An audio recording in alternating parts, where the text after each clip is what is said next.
nagaa siniifaa ta'u jirtu fayyaa keessanii nagaa keessanii anas nagaa kooti inni karaa hundumaan nu gargaaree sineegee anas eegee waaqayyoof galanni haa ta'u obboloottan koo warri biyya keessaa warri biyya alaa karaa hundumaan jaalala keessanii gara chaayinaanii kootti dabalamtanii baga sa'aatii kanaa baricha kana argatta siniin jechuun jaaladha. Tole haala qabadhee dhufe keessaa haala marii yookiin dammaquu maal akka keessa jiru keessaa karooratti ba'uu maal akka jiru keessaa of baruu eessatti akka qabamnee jiru maaliin akka shawwadamaa jiru jechuudha barachuu qabna kan jedhu irratti isinii dhufe. Innis bara 2023 inni kaffalanjoota biyyi nuti jirru baay'ee keessa warri biyya alaa jirtanidha. Innis seenaa jira dhufaa jira jechuudha. Kanaaf mee bara 2023 akkamitti simuudhaaf jirtu? Akkam jettanii simachuuf jirtu? Moo akkasumatti ofirratti dabaluudhaaf jirtu? Moo akkasin irratti hojjetu moo akka irratti hojjettan barbaaddu? Mee walumaan haa ilaallu. Barri namarratti hojjetaa moo namata bararratti hojjeta? Namni bararratti hojjetu sin jira, kan barri irratti hojjetu sin jira. Akkamitti yoo jettani inni hojjetuu fi inni jedhee taa'u bara keessatti qixxee miti. Qixa miti jechuudha. Inni hojjetu yeroo irratti hojjetaa jira. Inni hojii malee taa'u garuu yeroo irratti hojjetaa jira. Irratti dabalamaa deema jechuudha umurii isaa irratti. Kanaaf warri hojjechaa jirtan mee akkamiin hojjechuudhaaf jirtu? Hojjechaa jirra. Warri biyya namaa keessa jiru sirri namoota muraasa tarii hojii dhabanii warri ta'an warri hojjechaa jirtan mee akkamiin irratti hojjechuudhaaf jirtu? Maal hojjechaa jirra garuu maal hojjechaa jirra? Gamanumaan haa ilaallu. Baay'een keenya gafa biyyaa baanu gafa tikkeetti nu dhufee maatiin booleedhaan nu gaanii uffaay jenne leesh maaliif jenne uffaay waan caaluutu argamaa? Waan caaluu hojjechuudhaaf deemnaa? Maaltu taanaan uffaay jenne biyya keenya keessa ba'uun nu gammachiise moo biyya keenya jibbine? Wanti biyya keenya irra caalu gola nuti keessa jiru biyya nuti keessa jiru keessa jira hin jiru.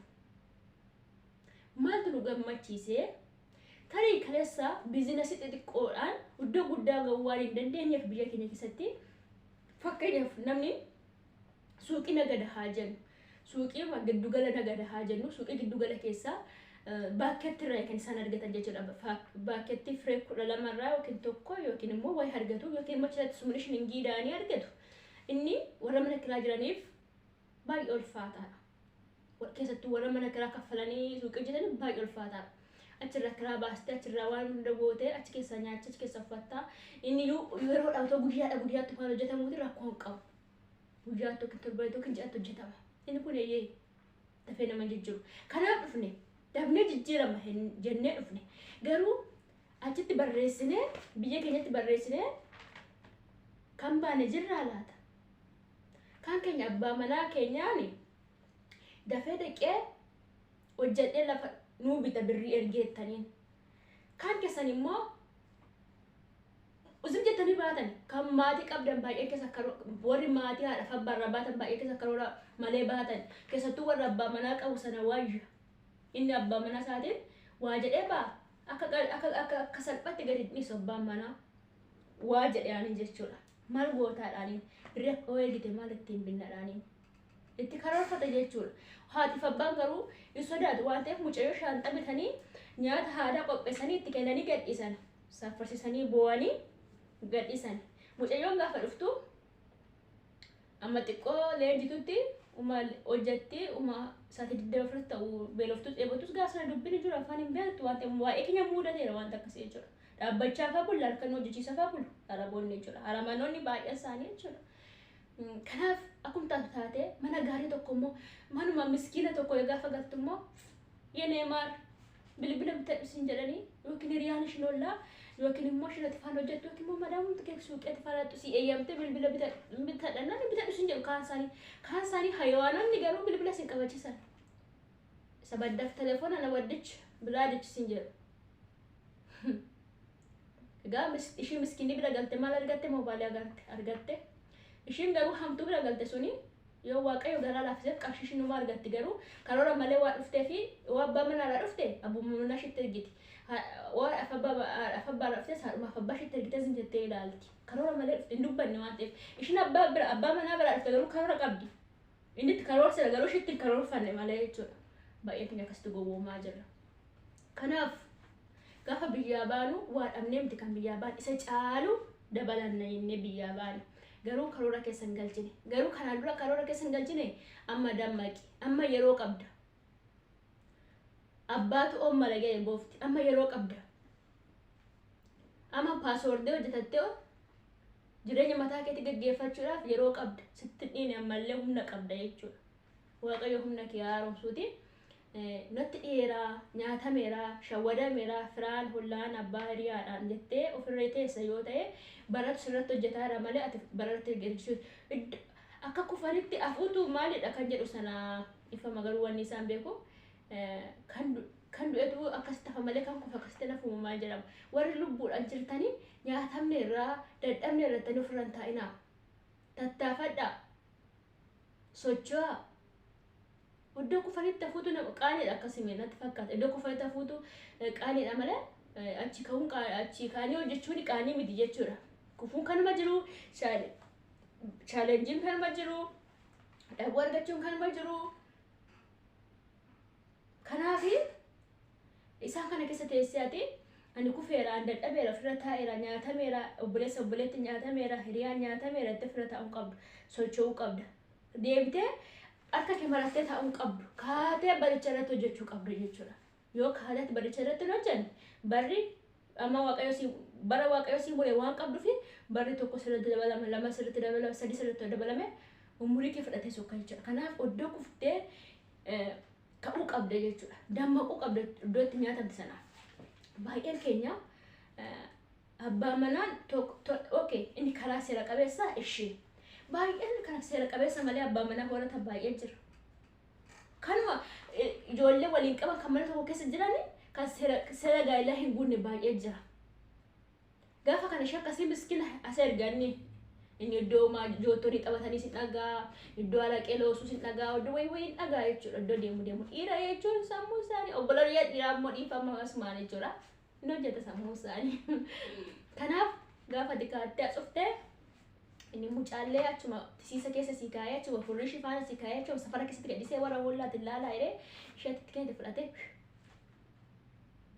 muraasatu gara kaayyootti gala dhiirri baay'een karooratti kan galaa jiran hin jiran kanaaf abbaa manaa kee hin ajjeesin jiraatti abbaa manaa kee ofirraa baastee gurguriin gandaatti maal gochuu qabda otuma biraan socho'iin karoorfachuu qabda maatii kee waamtee maatii isaa waamtee isa waamtee wal waamtanii waan hojjetamu hojjechuu qabda yoollee ammana taa'ee dhufee waa bituu hin danda'u biti yoo jettaniin maatiin kee hundi dhufanii qarshii irratti isa walii galanii waan maatii kee beekan bitee hojjechuu qaba jechuudha ati maatii kee duuba yoo ergitu baay'eetu bultii isaa dhabe buleetti ko bultii diidee bultii ijaaruun mi'aa of keessaa hin qabu labichaa jiraachuuf immoo gaalamootaa jedhamta hin tuffatamta kabaja hin qabdu baay'eetu bultii hiike ganda arabaa dhufee baay'eetu ijoollee bittimse ganda arabaa dhufee maaltu ta'e duuba karoora malee dhufuutu ta'e utuu karoorfateen dhufanii qarshii ofii abbaa arganii kennanii isa yookiin ishee kumachuun gaarii miti kanaaf wanta irratti hojjetan irratti karoorfadha baay'een keessa immoo akkuma isin jedhee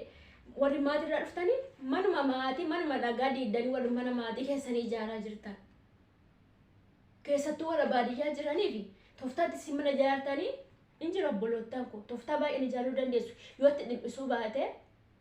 yoo waan tokko hin taane ta'e ka'umsa kenniin maatii keetti qarshii sana jechuudha waa isaa ittiin socho'an kenniif namni wayyuun buufa da'eeti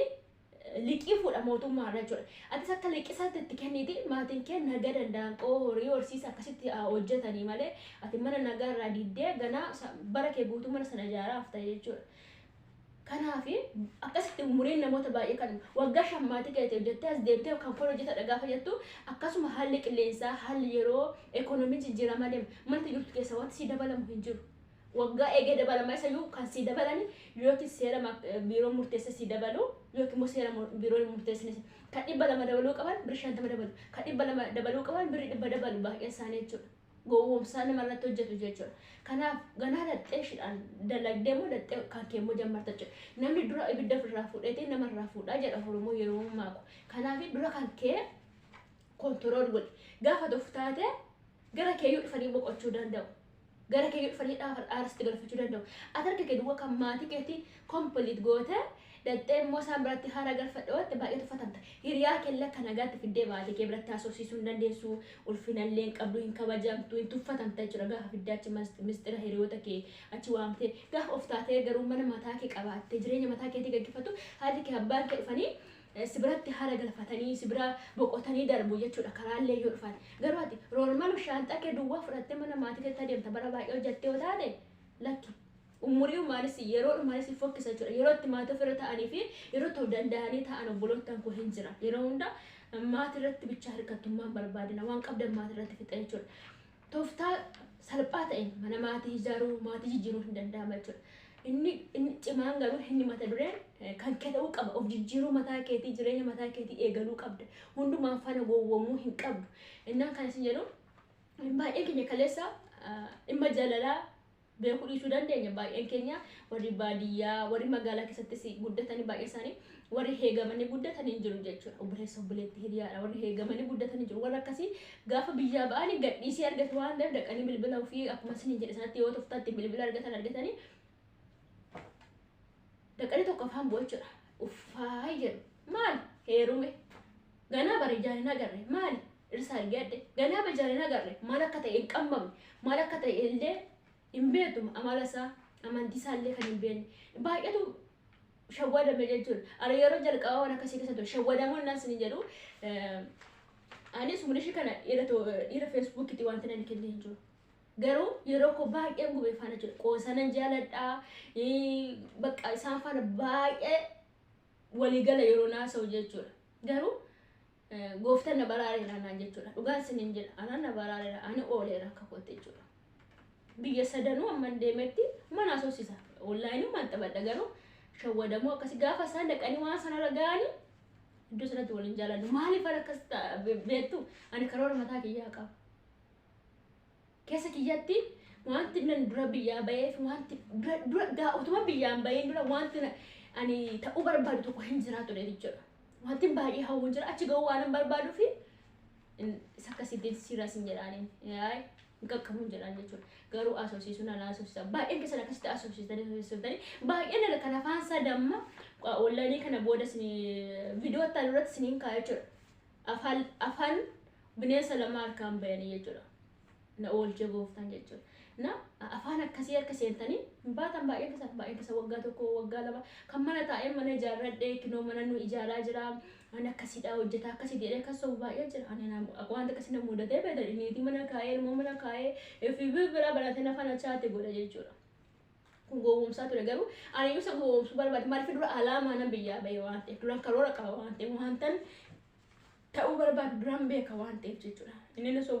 na sobee waa tokko daalaa ga'uu hin dandeenye jechuudha kanaaf baay'een keessa immoo isin jettanii uffaa gaafa jettanii gaafa biyya keessanii baatanii biyya keessan jibbuu miti waan baataniif qabdu dhiirri gaafa argame obboleettiyaan keenya dhiiraa ifa manaa godhate dhiirri gaafa argame shamarran onlaayinii irra kanatti akka malee irratti wal caccabsuun akka malee irratti dhiphachuun isin hin barbaachisu maaliif obboleessi keessuma kaleessa safaratti argitee isuma yeroo barattu isuma yeroo nagaddu isuma yeroo maatii kee bira jiru argiteedha jechuudha onlaayinii irratti ol bahee akkamitti haala sitti ta'e shawwadamtaati mucaa ollaa kiyyaana nyaatame mucaa biyya kiyyaana nyaatame dash kaleessa maas nyaatiin haadha akkamitti shawwadamtaati baay'ee keessa kan maatii walitti buustan kan safara walitti buustan baay'ee jira jechuudha waan akkas hojjete ilma beeluun irraa nyaate abbaabba amma ilma beeluu akkas irraa nyaatette haadha kee abbaa kee xooritti ergite mana abbaa kee mana haadha kee kan deessistu baay'ee jira jechuudha karoora qabdati dur karoora qabaachuu qabda deebisi immoo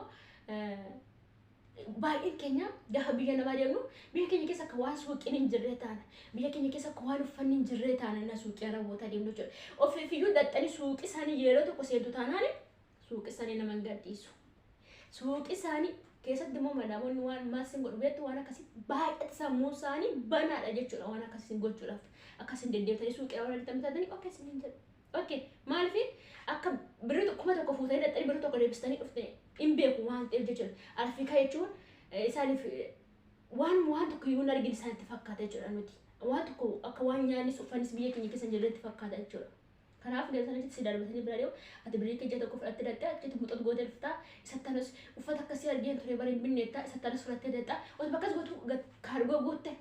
shaanxaa bira darbe kiiloo bira darbe kaargoo erguudha birrii meeqa si gaafa tokko jettu kontiraata dabalattaaf giiftii biraa dhume barri kee ati maal fuutee galta gaafa galtu shaanxaa jaha torbas qotototototototo laa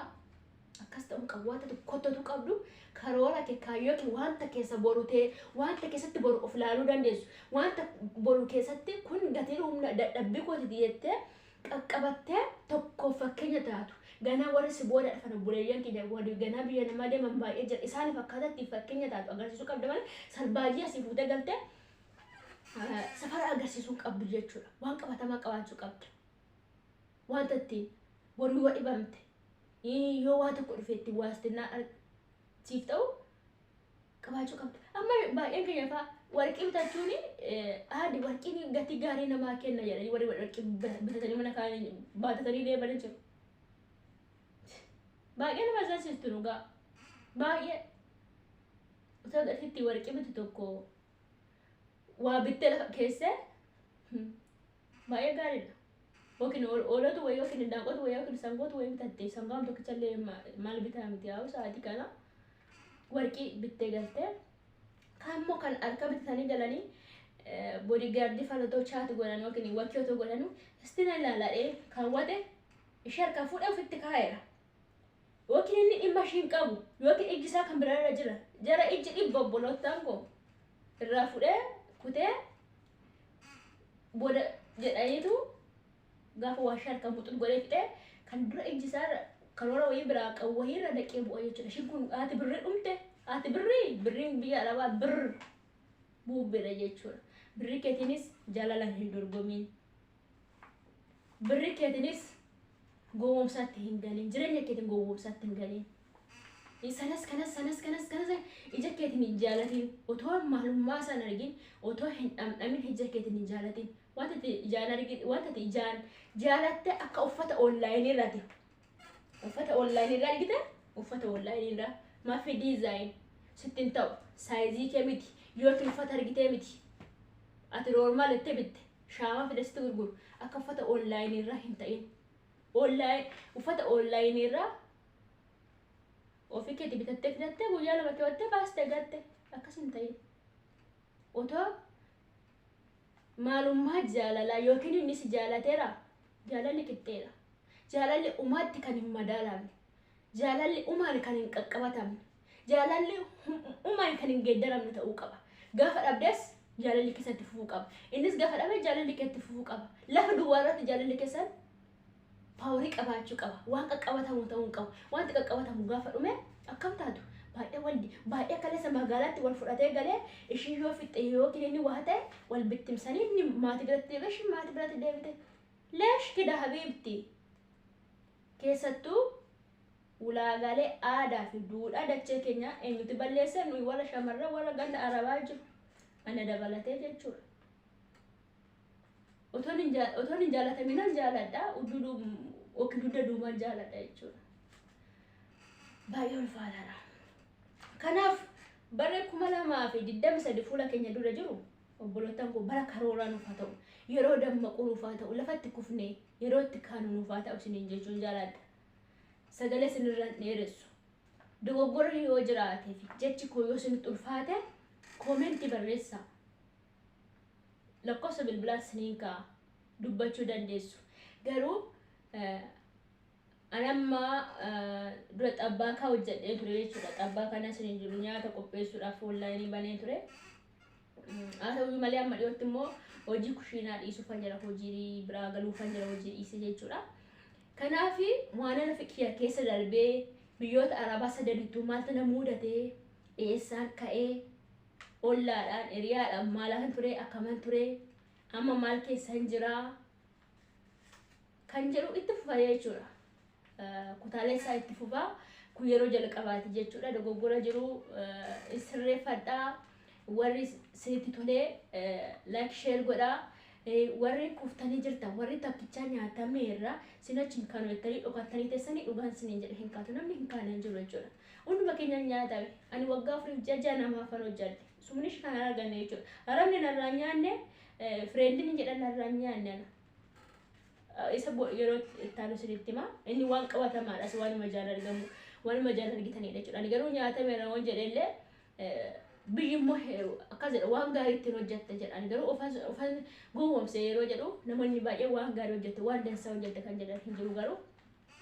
yeroo isaatti waa'ee koo keessa hin jiru jechuudha. Waa'een karoora kooti keessa hin jiru jechuudha. Garuu ergasii immoo deebi'ee karoorfadhee dasii immoo deebi'ee ka'ee maalirra jira garamitti cuufan jira garamitti harkaafachuufan jira kan jedhu itti fufa jechuudha. Kanaaf shamarran keenya barsiisuu barachuu hin dandeessu waan ta'eef otoo hin jaalatamin hin jaalatin ijaanis hin jaalatin siin jechuu barbaadetan nyaatamteetta isa yaadachaa nafiin kai ammas yeroo qabda ammas hojjedhu ammas control password ofitti tolchi jireenya keetti jechuudha. Maaliif gadhiisiin ta'in abbaan arge seenee akka hin baane jireenya kee keessa onnee kee keessa maalummaa kee keessa ati qofti maalummaa keetiif gahaadha jechuudha. Of abboomuu of hojjechiisuu of geeddaruun gahee keeti gahee ollaa gahee hiriyaa gahee haadha gahee abbaamti maatii keenya baay'een isaanii hin beekani ammatti jechuudha. Kan tooftaatti hojii hojjetan hin beekne baay'ee isaanii jira kan hin baranne baay'ee isaanii jira kan nagadan barbaanne maatii keessa baay'ee jira kan qonnan barbaanne maatii keessa obboleetti keessa baay'ee jira. Kanaaf ati kai biyyoota deemte kana keessa ilaalime akka keenya qilleensa gahaan qabanii akka keenya biyyee gahaan qabanii akka keenya illee waan baay'een qabanii garuu akka isaan jiraachaa jiran ilaala. Nu caalanii nu bulchaa jiru isinitti fakkaata? Malatti bullu wallaalle malee malatti hojjennu wallaalle malee akka nu jalaan banne itti fufa isiniin jedha. Yaanni koo baay'ee itti fufa jechuudha waan adda cituu miti. Dogoggora jiru naaf isaa isiniin jedhaa turtii gaarii naaf qabaadha.